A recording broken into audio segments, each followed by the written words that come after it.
नमस्कार, prime news के digital platform पर आप सभी का स्वागत है। मैं हूं आपके साथ अब्दुल समद इसरार। पाकिस्तान में 27वां संवैधानिक संशोधन दरअसल कानून नहीं बल्कि लोकतंत्र का जनाजा है, जिसे संसद के फर्श पर लिटाकर सेना ने पूरे सासम्मान गोलियों से भून दिया और सरकार तालियां बजाती रही। 5 दिन तक संसद में बहस हुई, लेकिन बहस से ज्यादा ये तय था कि फैसला पहले ही GHQ में हो चुका है।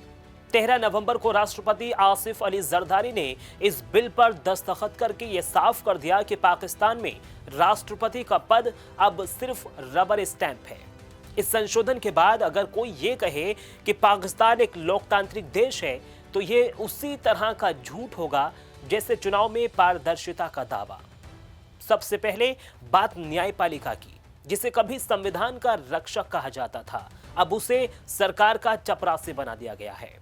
सुप्रीम कोर्ट, जिसे लोग आखिरी उम्मीद मानते थे, उसे ऊपर से एक नई अदालत बनाकर नपुंसक करार दिया गया है। फेडरल कॉन्स्टिट्यूशनल कोर्ट नाम की इस नई संस्था का असली काम संविधान की रक्षा नहीं बल्कि सत्ता और सेना की रक्षा करना है। अब नागरिकों के मौलिक अधिकार, जनहित याचिकाएं और केंद्र प्रांत विवाद सब उसी अदालत में जाएंगे, जहां जज प्रधानमंत्री और राष्ट्रपति अपनी पसंद से चुनेंगे, यानी फैसला पहले और सुनवाई बाद में। सुप्रीम कोर्ट अब बस चोरी, डकैती और तलाक जैसे मामलों तक सीमित कर दिया गया है, ताकि वो संविधान की तरफ आंख उठाकर देखने की हिम्मत भी ना कर सके। और यही वजह है कि सुप्रीम कोर्ट के 2 वरिष्ठ जजों ने इस्तीफा भी दे दिया, क्योंकि शायद उनके जमीर ने अभी भी पूरी तरह वर्दी नहीं पहनी थी। दूसरी तरफ सेना की इस संशोधन में ऐसा बूस्टर डोज दिया गया है कि पहले के तानाशाह भी कब्र में करवट बदल रहे होंगे।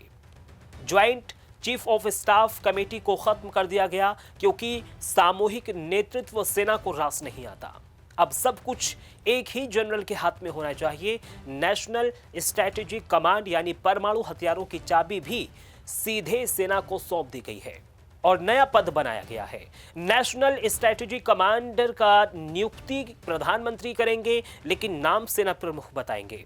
मतलब लोकतंत्र का नाटक और फैसले वर्दी वाले करेंगे। सबसे मजेदार बात यह है कि अब सेना प्रमुख ही चीफ ऑफ डिफेंस फोर्सेज होंगे, यानी थल सेना, नौसेना और वायुसेना सब एक ही जनरल के नीचे सलामी ठोकेंगे। इसे कहते हैं वन मैन शो, और इसी शो के हीरो हैं फील्ड मार्शल आसिम मुनीर, जिन्हें इस संशोधन ने पाकिस्तान के कानून से ऊपर बैठा दिया है। अब वो आजीवन फील्ड मार्शल रहेंगे, वर्दी पहनेंगे, सुविधाएं लेंगे, और अगर कल कुछ भी कर बैठे तो कोई अदालत, कोई पुलिस, कोई नागरिक उनसे कोई सवाल नहीं कर सकता, क्योंकि कानून अब उनके जूतों के नीचे है। उन्हें हटाने के लिए संसद में 2/3 बहुमत चाहिए, जो उतना ही संभव है जितना पाकिस्तान में बिना सेना के सरकार बनाना। आसिम मुनीर वही जनरल हैं जिन्हें कभी इमरान खान ने ISI प्रमुख पद से हटवा दिया था, और आज वही जनरल पूरे मुल्क के मालिक बना दिए गए हैं। इसे कहते हैं वक्त का बदला। जुडिशियल कमीशन में भी सरकार और सेना का कब्जा कर दिया गया है, ताकि आगे कोई जज गलती से भी स्वतंत्र सोच न ले। राष्ट्रपति, field marshal, admiral of the fleet और एयर मार्शल सबको आजीवन कानूनी छूट दे दी गई है। यानी पाकिस्तान में अब 2 तरह के नागरिक हैं, एक वो जो कानून के नीचे हैं और दूसरे वो जो कानून के ऊपर बैठे हैं। विपक्ष इसे संविधान का काला अध्याय कह रहा है, लेकिन सच्चाई ये है कि ये अध्याय काला नहीं बल्कि खाकी रंग का है।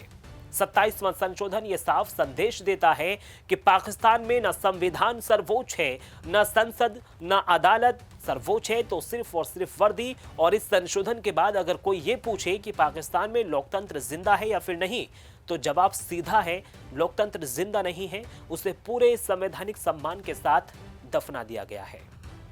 27वें संवैधानिक संशोधन का सबसे बड़ा और सबसे खतरनाक असर आने वाले वक्त में पाकिस्तान की आम जनता पर पड़ेगा, क्योंकि जब किसी मुल्क में संविधान कमजोर होता है तो सबसे पहले आवाज दबती है, और पाकिस्तान में अब आवाज दबाने का पूरा सिस्टम संविधान ने ही लिख दिया गया है। न्यायपालिका, जो अब तक किसी हद तक जनता की ढाल थी, उसे सत्ता की जेब में डाल दिया गया है। इसका मतलब यह है कि अगर कल किसी नागरिक का मौलिक अधिकार कुचला जाता है, किसी पत्रकार को उठाया जाता है, किसी राजनीतिक कार्यकर्ता को गायब किया जाता है या किसी प्रांत के साथ भेदभाव होता है तो इंसाफ की उम्मीद लगभग खत्म हो जाएगी, क्योंकि जिस अदालत में जाना है वही अदालत सरकार और सेना द्वारा चुने गए जजों से भी भरी होगी। यानी फैसला पहले से तय और सुनवाई सिर्फ औपचारिकता।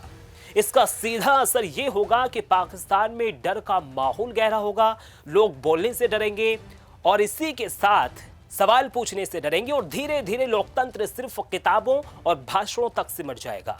दूसरा बड़ा नुकसान पाकिस्तान की राजनीति को होगा। जहां पहले ही सेना का दखल खुला राज था, अब उसे संवैधानिक वैधता मिल गई है। इसका मतलब यह है कि भविष्य में कोई भी चुनी हुई सरकार असल में सरकार नहीं होगी, बल्कि एक मैनेजर की तरह काम करेगी, जो फैसले नहीं लेगी बल्कि ऊपर से आए आदेश लागू करेगी। इससे राजनीतिक दल और कमजोर होंगे, विपक्ष नाम का रह जाएगा और सत्ता परिवर्तन का लोकतांत्रिक रास्ता लगभग बंद हो जाएगा। तीसरा और बेहद गंभीर असर पाकिस्तान की संघीय संरचना पर पड़ेगा, क्योंकि जब केंद्र की ताकत बढ़ती है और अदालतें स्वतंत्र नहीं रहती तो छोटे प्रांतों जैसे बलूचिस्तान और खैबर पख्तूनख्वा की आवाज और भी दबेगी। वहां पहले से मौजूद असंतोष और गुस्सा और भी भड़केगा, जिसका नतीजा ये तो या तो हिंसा वहां पर होगी या फिर अलगाव की भावना। चौथा नुकसान पाकिस्तान की अर्थव्यवस्था को होगा, क्योंकि कोई भी विदेशी निवेशक उस देश में पैसा नहीं लगाता जहां कानून एक व्यक्ति या फिर एक संस्था के इशारों पर चलता हो।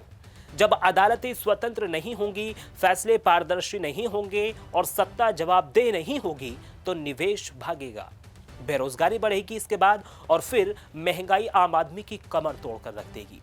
पांचवा नुकसान अंतर्राष्ट्रीय स्तर पर होगा, क्योंकि पाकिस्तान पहले ही लोकतंत्र और मानव अधिकारों को लेकर सवालों के घेरे में रहता है। अब यह संशोधन उसे आधिकारिक तौर पर एक सैन्य प्रभावित राज्य बना देता है। इससे अंतर्राष्ट्रीय दबाव बढ़ेगा और प्रतिबंधों का खतरा भी बढ़ेगा। पाकिस्तान की वैश्विक साख और भी ज्यादा गिरेगी। छठा और सबसे खतरनाक असर यह होगा कि जब सेना और शीर्ष पदों पर बैठे लोग कानून से ऊपर हो जाते हैं तो जवाबदेही पूरी तरह से खत्म हो जाती है, और बिना जवाबदेही के ताकत हमेशा गलत रास्ते पर जाती है। इतिहास गवाह है कि ऐसे सिस्टम लंबे समय तक नहीं चलते, लेकिन टूटते वक्त अपने साथ देश, संस्थाएं और जनता को भी तोड़ देते हैं। कुल मिलाकर 27वां संशोधन पाकिस्तान को स्थिरता नहीं बल्कि अस्थिरता की ओर ले जा रहा है। ये बिल ये नहीं बताता कि पाकिस्तान मजबूत होगा या फिर सुरक्षित होगा। ये सिर्फ ये साबित करता है कि सत्ता खुद को बचाने के लिए संविधान तक बदल सकती है, और जब किसी मुल्क में संविधान सत्ता का औजार बन जाए तो वहां जनता सिर्फ भीड़ बनकर रह जाती है, नागरिक नहीं। आने वाले वक्त में पाकिस्तान की आवाम इसकी कीमत डर, गरीबी, बेरोजगारी और बेबसी के रूप में चुकाएगी, और शायद तब यह सवाल पूछेगी कि जिस दिन संविधान बदला गया था उस दिन देश का भविष्य भी बदल दिया गया था। फिलहाल मुझे दीजिए इजाजत, नमस्कार।